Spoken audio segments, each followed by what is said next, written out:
It is a pleasure to welcome all of you to our webinar today. I'm Dr. Miluna, and I'm here with Dr. Kris. Hello, thank you, Dr. Miluna. So lovely to be with you again. Thank you. We're here to talk about tapping into your inner queen. How do we speak as the queen to speak like a leader? And I'd like to open with a blessing on our voice and throat chakra. And then Dr. Kris is going to lead us in a bit of breath work to open and enliven the throat chakra. So I'm going to close my eyes. You're welcome to close your eyes with us, keep them open. Whatever your spiritual practice is, whatever feels right to you in the moment. Blessed be your spirit throat.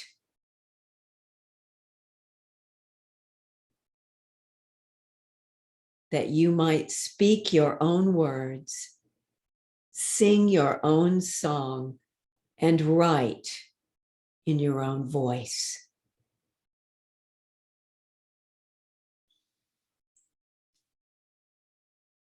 Dr. Kris, over to you. Beautiful. Thank you for that blessing. So grounding and, grounding in our throat chakras. And I am going to read the exercise from my book, Turn to Enchantment.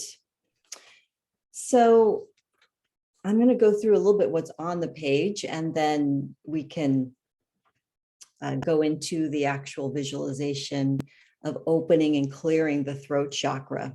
Yay. Yahoo! So Sanskrit word for the fifth chakra is Vishuddha, which means purification. So, and it's often also called the pure truth. So interesting that this chakra is all about truth and purification. We could talk more about that in a moment. Associations with the fifth chakra are sound, the voice, speaking your truth, communication, writing, integrity, music, rhythm. The whale and dolphin medicine in particular is very much connected to the throat chakra. And the color is this beautiful sparkling turquoise blue. And we'll do a beautiful visualization with that. So the planet that rules our fifth chakra is Mercury, the planet of communication. And the day of the week is Wednesday. So this chakra rules today. So yes. No coincidence we're having this and scheduled this on a Wednesday. I know. You can't make this stuff up, right? The magic is always happening with the queens, my darlings. Okay.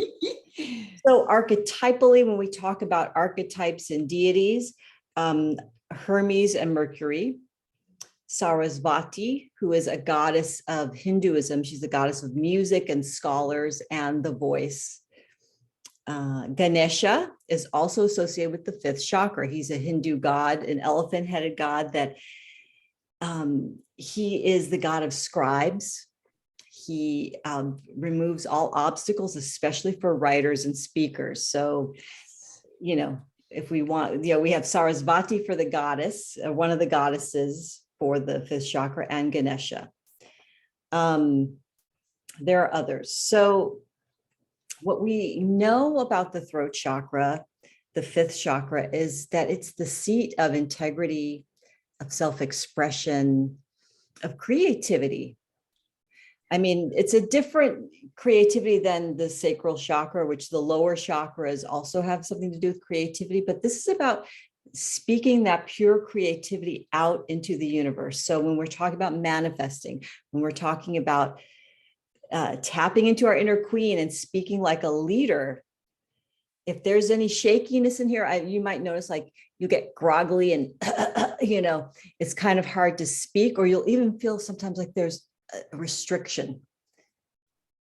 And that could come from thousands of years of our own lineage in our family, in our society as women, all of that. Yes. So what I wrote here is, I forgot about this. So the fifth chakra has the power to transmute poison into nectar and to purify negative thoughts and emotions through the knowledge of truth and speaking of the truth. Okay, so I'm going to put this down. So if you're doing this with us, I would have your feet just very grounded, planted on the floor, feeling as if your roots are deeply in the ground and you're strong. And, you know, we're here also talking about queen, and sovereignty is all about the crown. So even though we're not maybe wearing crowns right now, there's a certain way that you lift your body and your head when you have a crown on. You hold yourself differently. So that is also part of this breath work exercise. So you want to have a nice straight spine and your head, you know, open and the throat open. Go ahead and close your eyes. And if you want to, go ahead and put one hand on the throat chakra, because where we touch, where our hand goes, the energy flows. So hauling all the energy into this beautiful area. And just take some nice deep breaths, imagining that your throat chakra has a beautiful turquoise sparkling flower. It could be a blue rose, it could be a daisy, Gerber daisy, it could be a lotus, whatever it is. And imagine the petals are facing to the front of your throat. And start inhaling in through the center of this flower. And with the inhales, I want you to see the petals growing wider, like the flowers blooming even more. And you hold it for a moment. Then on the exhale, see the petals kind of coming back together, like maybe not as a totally closed bud, but they close down a little bit. So take a deep breath in and inhale and open your petals and see light all around this flower, 360 degrees. And as you exhale, this beautiful light is like a ball of light around this flower, and it expands beyond your throat. Again, 360 degrees. So on the inhale, the petals open, the light becomes brighter, and then on the exhale, it expands. So maybe you can expand it so it goes all the way out in front of you, maybe about 5 or 6 inches, 7 inches on all sides. And just take a few breaths. We're going to do 3 breaths at your pace, and then I will call us back.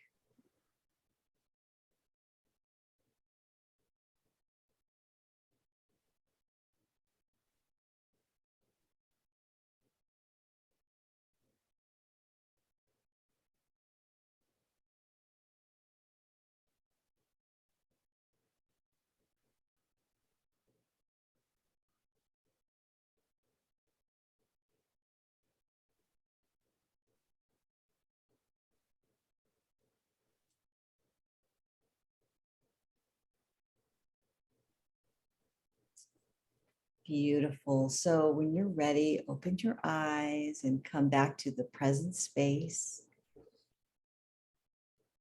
Taking a moment to see how you're feeling.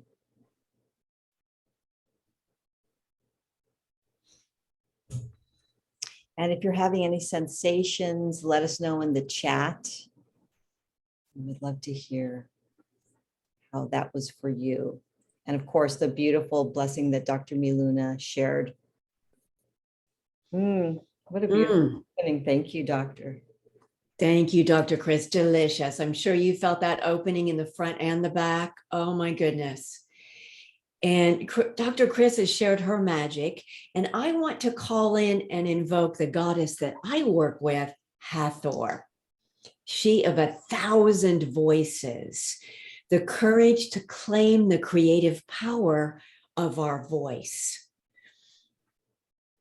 So just calling in Hathor, I called her in earlier actually for this webinar.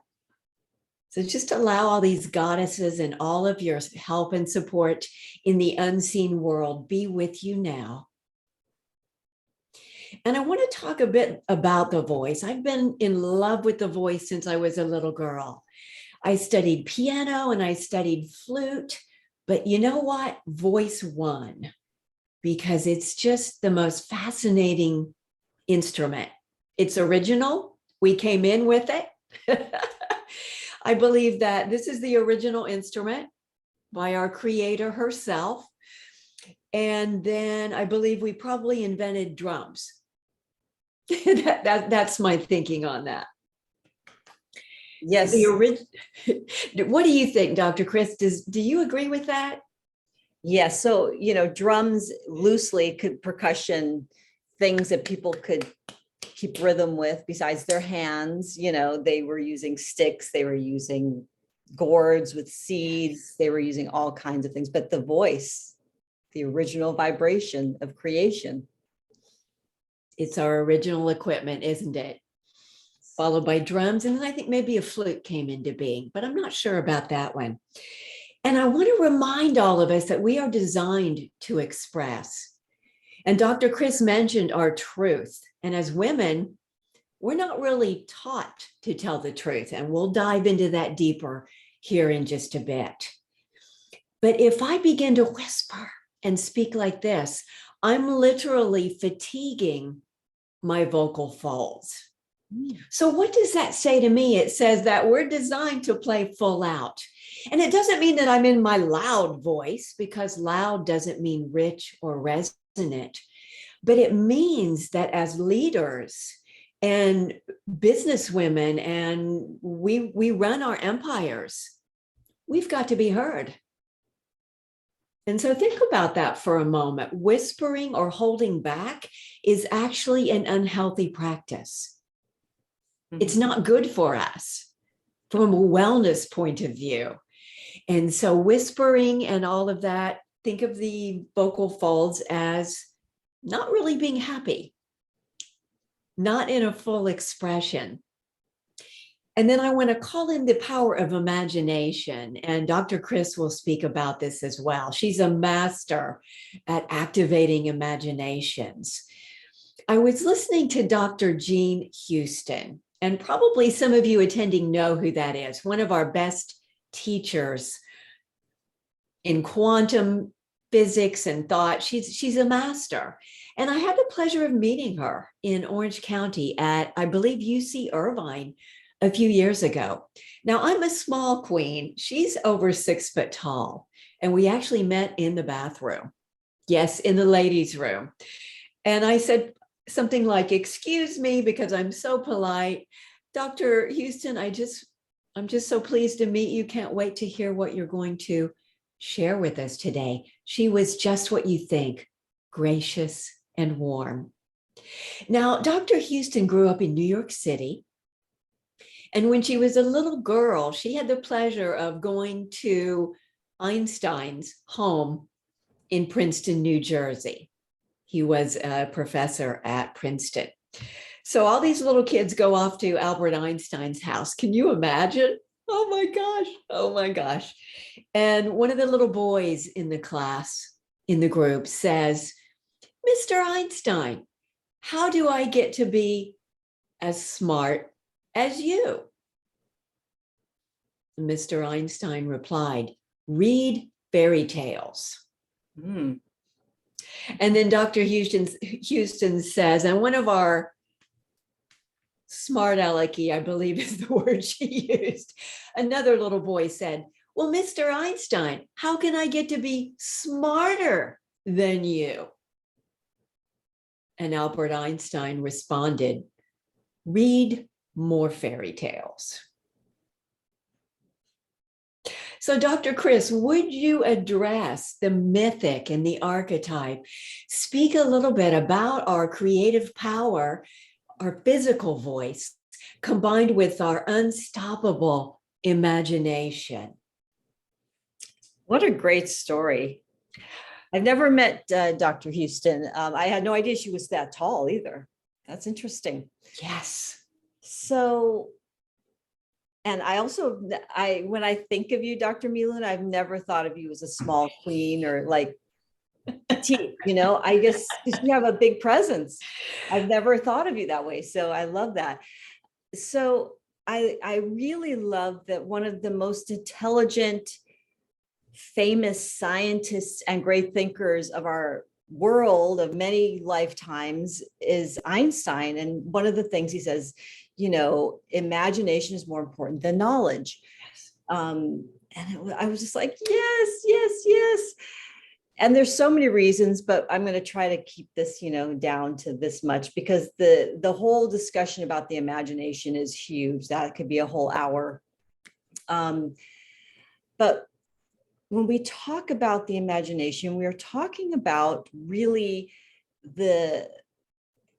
on the human level, the capacity to create new worlds, the capacity to create alternate realities.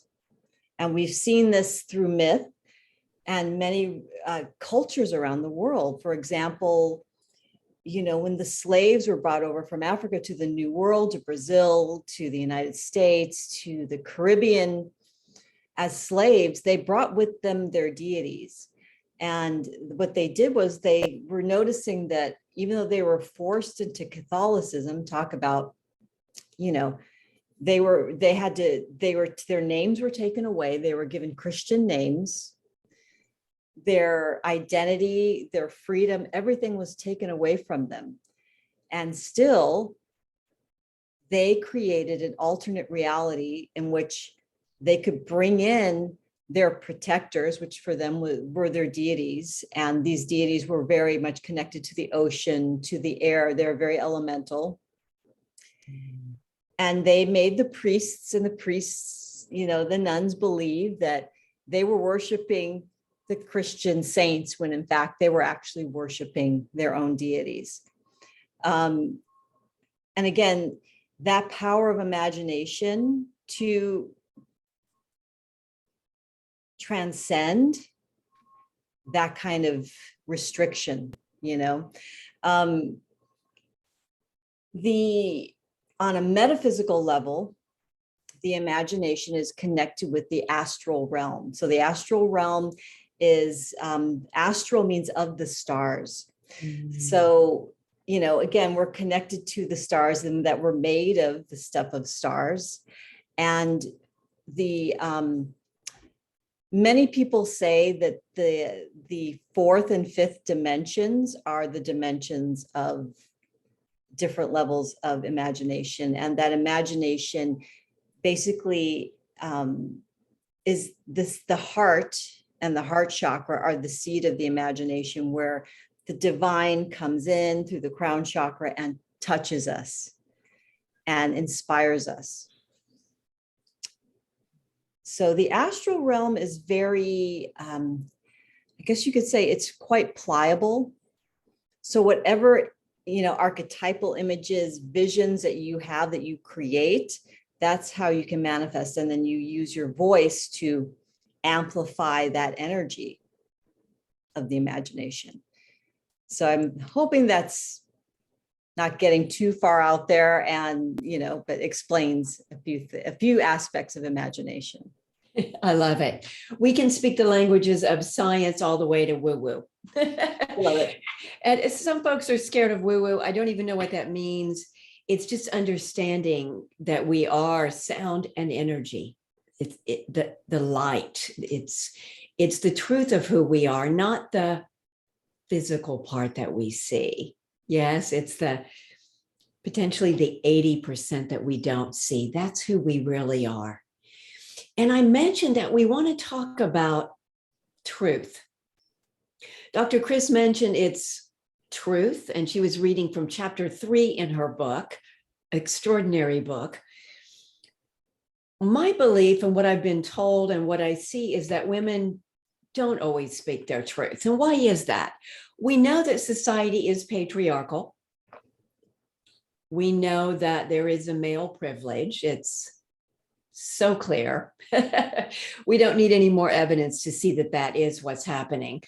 All of us have been conditioned to that, the women as well. I'm told that the women agreed with this grand experiment. I don't think I was there when that happened. Let me just say, I don't think if I was, I wasn't in my right mind.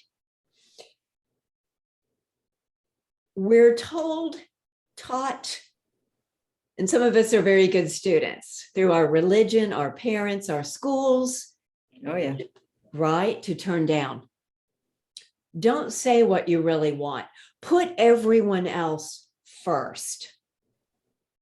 And I know that I was raised Christian in a small town in the Midwest. I was told to be quiet at home, at school, at church.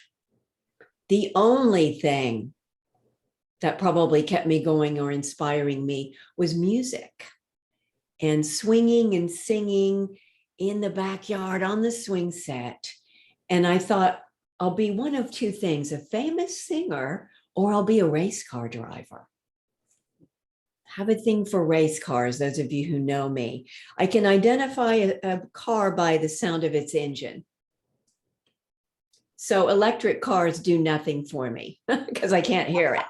I can't see it. I can't hear it. It doesn't have a frequency. And it's only one solution to climate change for all of you who are listening. That's only one thing. There are huge problems with batteries and all of that. But this is not a webinar about climate and caring for Mother Earth. So I want to ask us right now to think, do I tell the truth? Am I turning down? And why is it so important that we tell our truth? Well, first, the queen would always tell the truth for the good of her realm. And let's define our realm. It's my person, everything I say and do, both professionally and personally. It's my business. It's my home. It's my car. Everything I'm personally responsible for. And so if I'm turning down as a leader, then I'm not setting the stage for you to speak your truth either. On the other hand, if I have the courage to speak my truth, no, that's what I really want. I remember one time I was in a prosperity circle. And I say that with a bit of sarcasm because what I wanted was 7 cars, one for each day of the week, depending on my mood. And most of the women wanted a new microwave or something. And I thought, oh my goodness, I'm in the wrong group because I could feel I was being judged. In fact, I was called materialistic for wanting cars. Well, if cars bring me joy, what's materialistic about that? And if the car I drive, which the car I do drive was made by hand by one person, what's not at the highest of humanity and craftspersonship? Oh, it is. It's a race car. And I love her. And it brings me joy. So, Dr. Kris, what happens when we are courageous and we do ask for what we want and we're bold and unapologetic? Does that not open the door for the next queen to speak her truth? Yes, yes, yes. It definitely does. It definitely does. I agree with you. What happens when we don't tell the truth and we turn down? What's literally happening to us? Physically, emotionally, mentally, spiritually. We're shrinking. Saying yes to what you really want and being full on and fully honest about it and declaring it, it puts things in motion. It's expansive energy. Whereas when we start to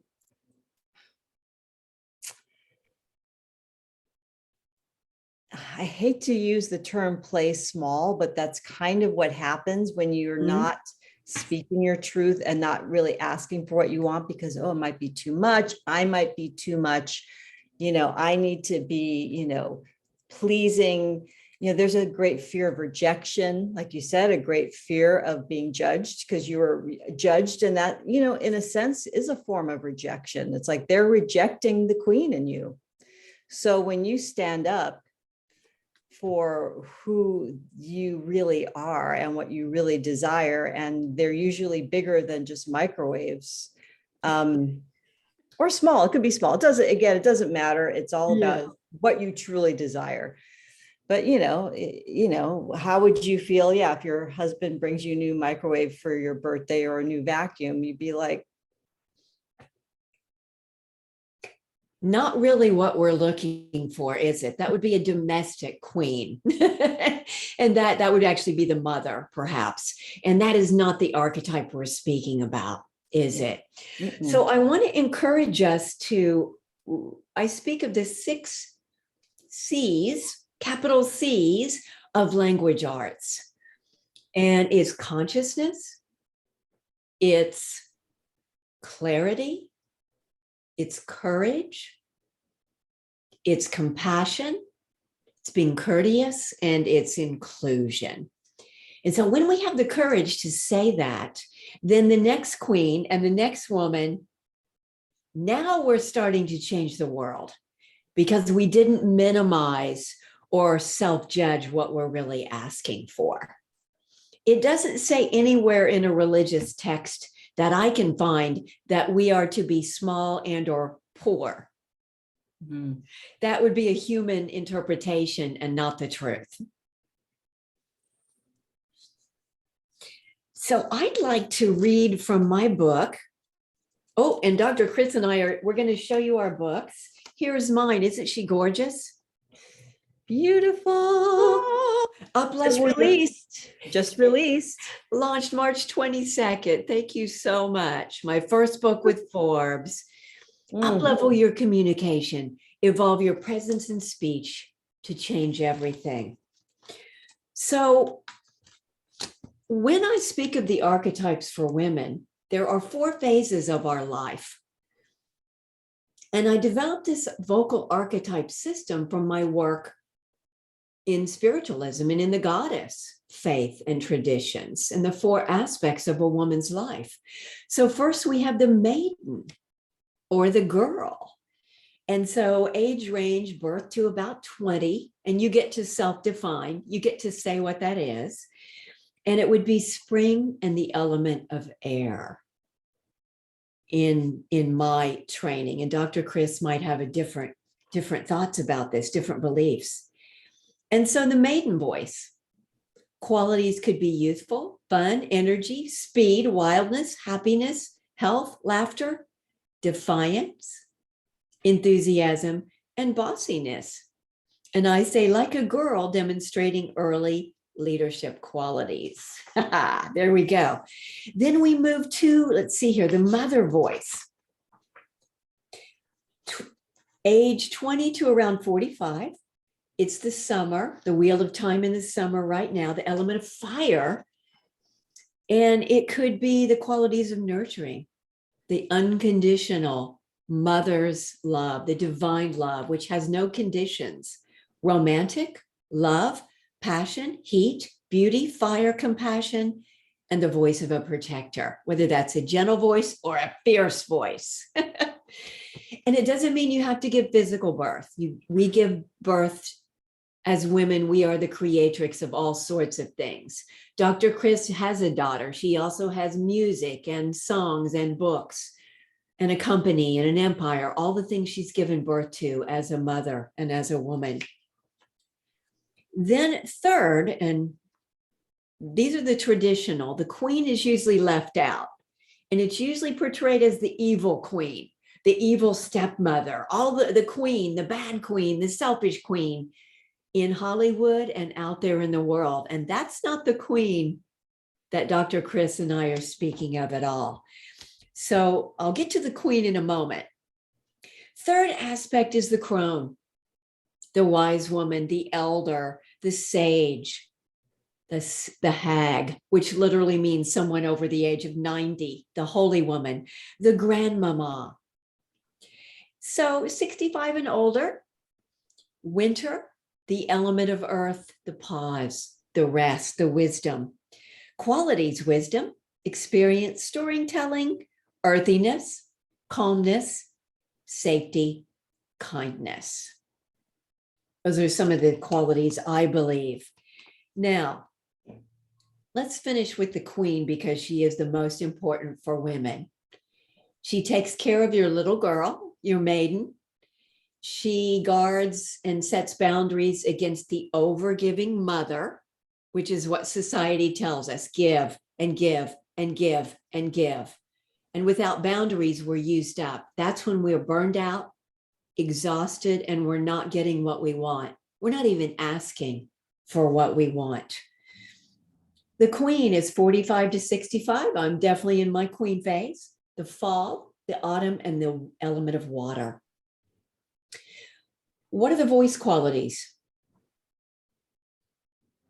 Well, I actually have, I spoke this a little different. The qualities of the queen, the vision, the knowledge, discernment for her realm, for everyone, necessary firmness, maker and holder of boundaries, benevolence, grace, regalness. As Dr. Kris said, our throat goes up a bit.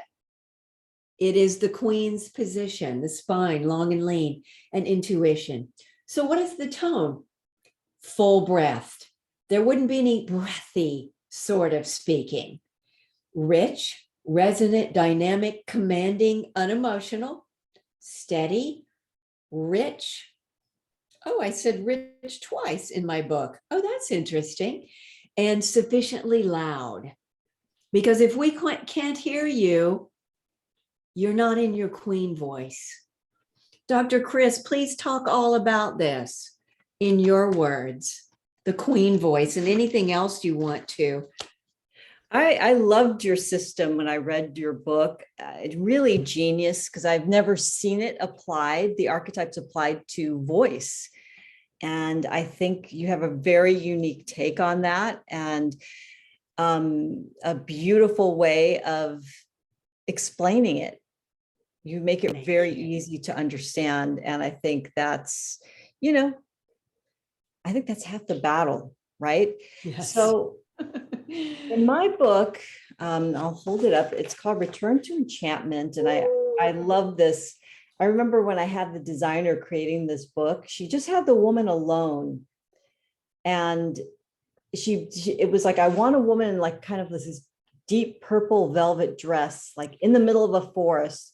And she's looking over her shoulder, like she's not, I mean, I feel like she was very queenly, but she was also looking back at the others that she was helping come forward through her example. But I wanted her to have an ally. And literally the day when I was making the decision, I met with a woman who was I think the CEO of a foundation that was like saving wolves. So I was good. Oh my gosh, we have to put a wolf next to her in the forest. And so the designer added that. So this was all composed by a graphic designer. Gorgeous. Basically, similar to Dr. Miluna's work, I work with archetypes and archetypes in branding, and I connect the archetypes to the different chakras. So the sovereign is the crown chakra. And I'm going to just do a quick reading here that I just love. And the first chapter, and how I structured the book, each chapter is a chakra, but it starts from the top. It's not from the bottom up, it's from the top down. So if you're an entrepreneur, we have to get connected with our inner sovereign. That's the first step. It really is. And here's why. Okay. Before we dive into the qualities of the sovereign, I want to clarify its function. This archetype is the vision holder and boundary setter for its queendom or kingdom. The king or queen makes the final decisions in all matters that are related to the vision and safety of the realm. And Dr. Miluna did speak to this already. And let's be clear, the sovereign is not a manager. Sovereigns do not manage people or enforce boundaries. That is a manager's job. There are many managers, but only one sovereign. So really, anytime that you are a leader or stepping up into leadership, especially if you are in any type of entrepreneurial, even if you work for a company, I think even corporations expect a certain degree of entrepreneurial thinking in their people for creativity, for innovation. And that is a sovereign function. Because again, the sovereign pulls in that imagination and the ideas and the vision, like the CEO of a company, you're the vision holder. You protect that vision. That's the sovereign's ultimate job, is the vision center holder. So in an archetypal reality where we have the princess maiden, where we have the crone, where we have the mother, where we have the lover, where you could have as many number of archetypes as you want, there always has to be a regulating central factor. It's always the sovereign, and maybe in Jungian psychology, it's called the self. It's the higher self. So we could say there's the sovereign in again, that more sort of metaphysical way, but you definitely do not want to be the one who's trying to do everything for everyone. That's the mother. So what I would love to do is, if you want to give some of your recipes and examples of how these archetypes work together, and then I can maybe play on that as well a little bit too. Oh, I love it, Dr. Kris. Yes, let's talk about that. Let me see where I put my vocal archetypes recipe. I was reading those. Those were great. Thank you. That's one of the little dash of mother, a dash of this, and a dash of that. Because it's like we're never just one thing, right? We're never just one thing. We are so multidimensional, aren't we? And it helps my clients understand and bring it to the manifesting, the realness. Well, let's see here. This is a woman interviewing for a board seat. So this is on page 48 of my book, I think. Let's see. I don't have my spectaculars on. Yes, page 48. So picture yourself sitting in a power seat for visibility. Now you might be on the Hollywood squares like Dr. Kris and I are. But if you're interviewing in person, there is a power seat in the room. I don't know if we'll go into that or not right now. Let's just say the power seat is one where the CEO, board president, influencer, or the leader of the meeting can clearly see and hear you. So it might be right across from them. It's definitely not with your back to the door energetically, might be in the corner. That can be a power position. So here's the recipe from the kitchen of faith in board. Cute, huh? Faith in board. Here are the ingredients. 70% queen voice. Now remember, as Dr. Kris said, this is a sovereign voice. This is your benevolent. This is your good queen. Meaning a full, strong voice that demonstrates your leadership superpowers. So we're not speaking in a high pitch, hi, that would be a maiden voice. Sometimes when I hear women speaking in that high pitch and they're over 50, usually there has been a trauma or something that stopped their emotional growth.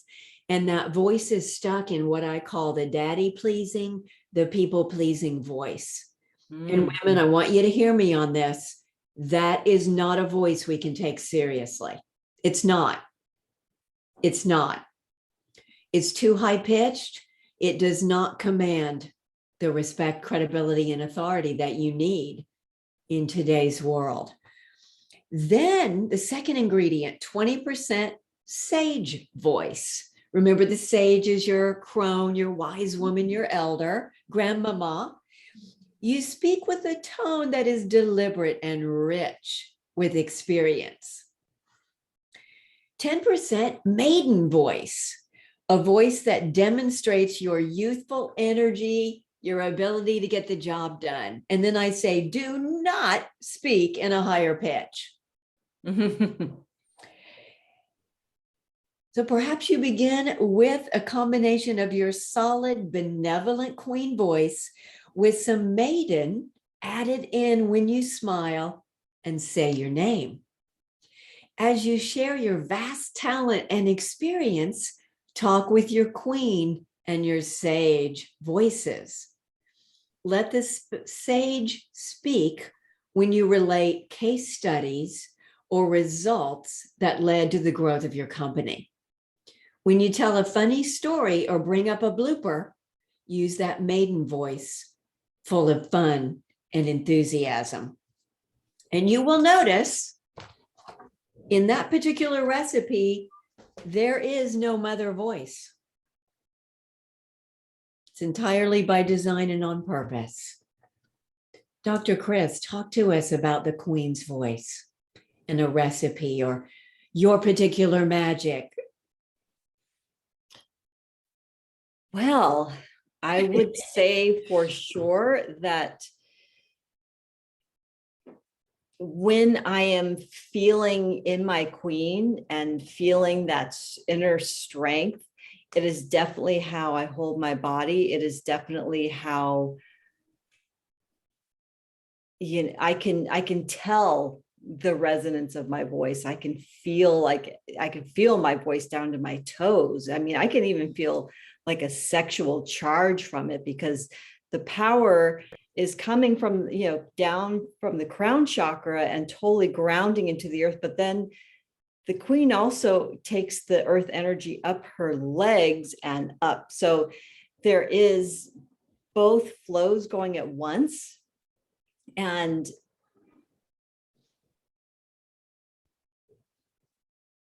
for me, like if we're going to talk about the queen archetype, like I said, a lot of times I do have a crown I can put on, or I will just put on my invisible crown, or, a lotus, like the crown chakra. And then, you turn and you move in a different way because, we're using our imaginations, but how powerful is that? And even in Hindu philosophy, there's something called Varanasi, which means the courageous regal pose. And it's always, here I am. So what if you had that, you put on that energy, you connected in with that voice before you walked into the boardroom, before you walked into that interview where you're taking the hot seat, before you do a webinar? It's powerful because people can feel it. And that's the thing with the sovereign. If you're not in integrity, people are going to feel it. And maybe your voice starts cracking in weird ways, or you might lose your voice. And that's when you're maybe feeling a little bit insecure or not feeling confident. And, when you're noticing that, then coming back to your sovereign and, asking yourself, am I trying to please somebody? Am I in fear of rejection? Because whenever you're in that place, you're not in your queen, you can't be. And we all have those moments, and there's nothing wrong with those moments, but it's all about having that conscious awareness of, like beautiful Dr. Miluna said, the energy and the sound and the vibration. You have control over that. You don't have control whether someone likes you or not, or someone hires you or not, someone publishes your book or not, but you have total command and sovereignty over your own energy. And so that would be my entry into this, to kind of blend the two ideologies that we're talking about. Oh, so gorgeous, reminding us how to return to our center. And what you said, as above, so below, as below, so above. We're connected, both heaven and earth, however you want to call that, whatever your belief is. It is. What If you instead walked into the room as the maiden, does the maiden run for a board seat? Not really.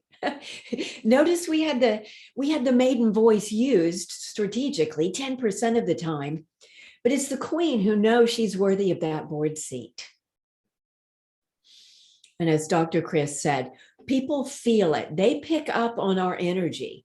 You know, when someone enters the room and they've got that star power, that charisma, that's your queen. That's your inner queen. You have dressed the part. Remember business suits? Yes, Yep. I live in California now. It's a little casual here. Now, Dr. Kris and I have different ways of dressing. We love to dress up. On the East Coast, I was always in a business suit. If I wasn't, I didn't feel like myself. And we've become shockingly informal and casual. And I don't think that suits us all that well. We need to know how we best show up. And just because it's common practice doesn't mean it's right for us. Doesn't mean that's how the queen would show up. We don't trust a queen or a leader if they don't look a certain way. Now, we know we're judged by how we look as women. I'm not saying it's fair or right, but it's a fact. And we know this. My best boss ever, when I was back, this was working for an association in Virginia years ago. One of my few women bosses, best boss I ever had. She said, Miluna, you are what did she say to me? You always just get the job done and you need to be left alone. No micromanaging, no telling you what to do. Here's your next project. Let me know when you're done. That's how I work best, by myself. My human design is the solo practitioner. I'm the one that will initiate. She was the best boss I ever had. She happened to be very overweight. And being the observer of human nature, being the actor and the businesswoman and the singer that I am, I know Dr. Kris and all of you will relate to this. Our job is to observe. And I saw how she was treated versus how I was treated. Vast difference. This woman was kind, intelligent, highly educated, and she was the CTO, the technology. She was IT for the entire company. But our supervisor was male. He was tall, white, and arrogant. Anybody relate to that? Now, we love our men, but let's just be real. Yeah. And the way he spoke to her because of her weight was shocking. And so I'm not saying it's okay, it's fair, or it's right, but we didn't trust her because it looked like she wasn't caring for herself. And that makes me so very sad. We're just saying this, we're not shaming, blaming anyone. How you show up is how you show up. We're just saying that the queen is to be trusted and brings safety. So, girl, if you're a big girl, you need to rock it and show up in all your glory, in the way you show up, in your own self-care. Dr. Kris, what would you say? Anything to add about that as we enter that room in our regal, beautiful power? Yes. Entrepreneurs definitely, I mean, there's different styles, I would say there are moments where I feel like dressing glam and putting on a lot of makeup, wearing like a power suit, all of that can be really fun. But I would say on my practical comfort level, I'm more into the flowy, kind of more mother and maiden, so kind of more sexy, more sensual fabrics and all of that. And I've had many, many women come to me saying, I can't be an entrepreneur. I can't launch this program. I can't show up fully until I lose 50 pounds, until I lose 100 pounds. And I always tell them that's not true. It is not true. Speaking of truth, listen to Dr. Kris say that again. It does not matter how much you weigh. It has nothing to do with your level of success. How Yeah. you show up with your energy and your voice, that's going to make all the difference for your success. Oh, Because folks, you heard it I from think of, Dr. Kris. She's yeah, gonna think of all the women out there right now selling different services, selling courses. And you can tell that there are some you're like, wow, you feel held. Like this person is a really good space holder, center holder. And that's a queen energy. That's a queen quality. Now you could also bring in some of the mother, because the mother will love everybody unconditionally that comes into her space. And that part is necessary. So, it depends. Like I think the what's so cool about your archetypal recipes, like I was thinking, I want to like study these and figure out, wow, maybe I would get more signups for a class if I really showed up more in this particular archetype, because that's what's connected to the material that I'd be teaching. Even. Ooh. So yeah, what if you okay, I am getting in front of all these people. Let's say you are Dr. Miluna, and you have just published this book, and you are invited to come speak to an illustrious panel, or with an illustrious panel of other speakers. Maybe Dr. Jean Houston's there, and Dr. Jean Shinoda Bolin is there, one of my favorites. I love her. And in the audience is maybe 1,000 or 1,500 people. So you are selling a book. Basically, you're getting up to a podium as an author, as an authority, to tell people how this book is going to change their lives. What would be the recipe for that, Dr. Miluna? I love that. I'm thinking, it's intuitive feeling. It would be an almost equal mix of all four aspects. The queen would begin, I think, the introductions, and then any of the fun stuff. I have a lot of sassy stories and case studies in my book. Some of the maiden laughter would come out, some of the playful sarcasm, my extremely dry and witty humor. That's my form of humor. The wise woman elder would perhaps numbers, or one of the case studies would be her. And anytime we're speaking of the love and the love language, that's your mother. As Dr. Kris said, the queen is the center holder. We don't do hierarchy, militaristic business structures. We're in the middle, and our realm is around us, generally speaking. And there are other ways you can think of that, but I think Dr. Kris would probably agree with me. So you are loving, you imagine yourself turning to love each one of your employees. And some of us are courageous enough to say that to our clients. Some not, some yes. That would be my thought for the instance that you said to me. It's an almost equal mix of all four.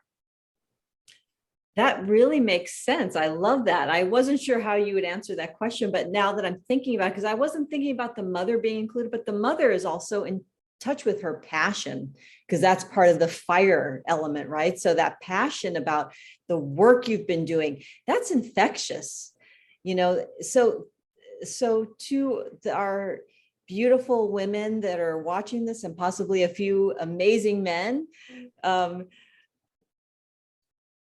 really think about the power of Dr. Miluna's work, and definitely think about working with her.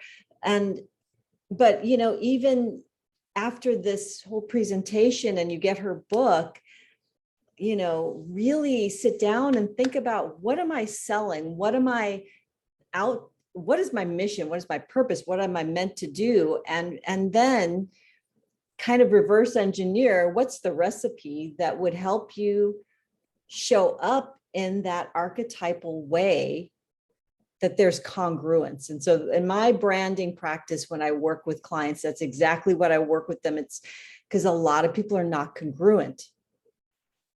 They think of a brand as just, they get a beautiful logo made and a beautiful website, and, oh, I like these colors. And sometimes there is congruence because some people are really intuitive about that process, but most people aren't. And most people are like, well, this looks popular, and this is what my designer told me to do, and blah, blah, blah, blah, blah. This is what they told me will sell things. But if it's not in congruence with the main archetype that you hold, people aren't going to buy from you because they sense the incongruence. They sense the inauthenticity. They sense, they just can't trust you. And so again, the sovereign would be that part of you that makes those high level decisions, because again, the sovereign is someone you can trust. So, and that person, that being is within you. You don't need a million other advisors, although we love advisors and mentors, very important. But ultimately, you're the one making those decisions. Wow. Beautifully said, Dr. Kris. Now, I'm going to put her website in the chat. Thank you, Dr. Miluna. You're welcome. Here's where you can find out about, first of all, you'll want to pick up Dr. Kris's book. I am not yet done reading it. Her book is much longer than mine. Mine is, two of my clients said they read it on an airplane trip from east to west or west to east. So there you go, or international. So literally, you can read my book, I would say, if you're a pretty fast reader, on an airplane trip. How about that? Change your life in one flight. There's your tagline. That's genius. Now, as Dr. Kris said, it took all four of our aspects to write our books. Every bit of us was uploading and downloading. And how do I say that? And what word is big enough here? And drawing from all the teachers and mentors and coaches we've ever had, which is probably substantial. I know I've spent hundreds of thousands of dollars. I have 1 million degrees, and so does Dr. Kris. We're here to pass on that knowledge and help you avoid mistakes and all the things that we've done, which were not true to who we are. Now, you'll want to hire Dr. Kris for helping you find that voice in your branding and marketing. She will nourish it out of you. She will challenge you in a loving way, in a sexy way, in a playful way, because that's who she is, to stand in your sovereignty and speak and write and create as you are designed to, as only you can, in a world of, I think we're at about 7.9 billion people right now in the world clock, at least on this planet. And Dr. Kris, I think, still calls herself a groovy hippie chick. I mean, she's a drummer, she's a vocalist, she has an incredible voice. She works with corporations. I mean, it's astonishing. Comes from entertainment. It's entertainment and depth meet the marketing, the archetypes, the goddess. So especially for the women, and for those of you who are goddess men and you're so in touch with your feminine, might want to work with a woman. If you've always been working with a man and they're not calling on your deepest and greatest self, I'm going to just say something truthful. Dr. Kris and I represent something different. If you're a man and you want perhaps a more gentle and yet loving and incredibly deep coach to work with. Maybe you want to have a conversation with one of us. Anything else that I could add? I mean, Dr. Kris, I've worked with her. She's amazing. There's nobody like her. So if you know in your heart and soul that you need to step up and you need to speak your truth and you need to be in that sovereign energy, and you can hear I'm clearing as I'm saying that, because as Dr. Kris said earlier, if we're losing our voice and we're clearing and there's all kind of gunk in the chakra, I'm clearing on behalf of all of us right now. Let me take a sip of water.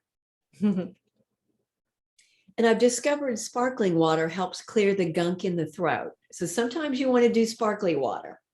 Okay. Yes. No. Little bit of watermelon essence, pure watermelon essence, hydrates the throat. Very hydrating, great for your throat. Okay. I will try that.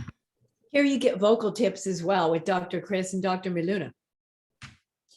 I know Dr. Miluna, I had no idea that it was hard on the vocal cords to hold your voice back, but I know exactly what you mean. There's a tension. That was really fascinating. So thank you for that. And the power of your work comes through so beautifully in your book. And so congratulations. And definitely go to Dr. Miluna Fausch's website. And I believe you could probably get it on Amazon as well. Where can people get your book? Tell us more.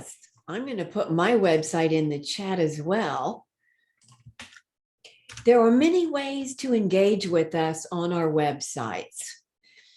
I have 4 ways you can connect with me. You can sign up for my Pitch Perfect Insiders, which is I'm doing my e-newsletter twice a month. You will get one of my podcasts or a video that I just recorded, all the latest news, book signings, everything like that. Pardon me. You can download my phone app. It's free. Ooh. Tons of training. It's called Life's a Pitch because, baby, we are always pitching with the P, pitching for something. So that's available. You'll find the links. You can buy my book, and you'll see that on my website. You can also book a Pitch Perfect professional assessment with me, and we'll talk about what's holding you back. If your voice, your executive communication and presence are not serving you, if you've recently been promoted, if you are the CEO of your company and you're not talking like the CEO, if you're the queen boss and you're not talking like the queen boss, I want to hear from you. And Dr. Kris, let's hear from you on your website. Who are the folks that are just would need to reach out to you? Who are the folks you love to serve that are your people that you can so help? You know, it kind of runs the gamut. I was trying to think of, I think too, as we change and evolve, the people that come to us maybe change and evolve. But I would say I have many people that come to me when they are really burnt out. I would feel like overwhelmed and burnout because they don't know how to sell what they have to offer. Mm-hmm. They don't know the right marketing, and they don't have the confidence because sales have been low, or they feel like they're not getting through the noise. And what I help them do is really look at, like, what do we need to prioritize to make the money and the sales that you want to be making? And because a lot of times we do things, I include myself in this as well, because I think because of fear. There's all kinds of fears around putting yourself out there. And I think that even goes beyond queen, because the queen is not necessarily the one that puts herself out there. I feel like that's more of a celebrity kind of archetype. And that's what we see a lot of, like these certain entrepreneurs, and they're like celebrities. And they might, they'd have the queen and king, elements to them, but there's more than that. And I feel like that there's not all of us are the celebrity, and not all of us want to be the celebrity. So, again, what I help these mostly women, a few men here and there, what I help them do is, what is your archetype? What is the archetype of your brand? And what is the vision? And we build and reverse engineer from there. Because, if they, let's say they have a beautiful nonprofit and they're very shy. So maybe if they're very shy, I'll also send them to Dr. Miluna, because she could probably help them break out of that and maybe break into their inner celebrity. That's not what I do. I take someone where they're at and foster and help them create that vision, and then build the business that fits that vision. So it's very customized work. But yeah, someone who's shy or really just wants to be like very successful and financially prosperous, but does not want to be on social media. I have clients that have zero social media, and Wow. some of them make more money than I do. So go figure. But for them, it was about word of mouth. So what they had to learn to really foster was their ability to connect heart to heart with people. And that might be a lover archetype, that may be maybe partially a mother archetype too, maiden archetype, but being the one to gather the troops and then step into your queen and be like, the queen doesn't have to be on social media. Folks, you heard it here first. It's possible. It's and possible. I never thought it would be possible. So I was like, wow. But I kind of like being on social media. I'm a little bit of an exhibitionist in more ways than one. So I like to be seen and heard. And some of us like to be seen and heard. And you heard it here. Dr. Kris has folks, and I know women that are extremely successful. And some of them Dr. Kris mentions in her book that are not that much on social media. It is entirely possible to have an empire and be a millionaire, and you're not a household name. We don't know of you. We will not find you on Twitter. So there you have it. Well, we do not have any questions in our chat. So let's wrap this party up. It has been such a pleasure to be here with you today. We unpacked a lot of the goodies around why it's so important to tap into that inner queen, to be the driver and the leader of your movement, your empire, your nonprofit, your household, your board of directors, whatever that is, your music career. Any wrap-up thoughts here, Dr. Kris? I'm just going to say this is super powerful. I had no idea that this topic would open me up so much. And so I am so grateful to you, Dr. Miluna, for your work and your presence, which I know so many of us are going to feel. And I'm excited to send the replay to my people and post it on social media. I think this is a super important thing for everyone to watch.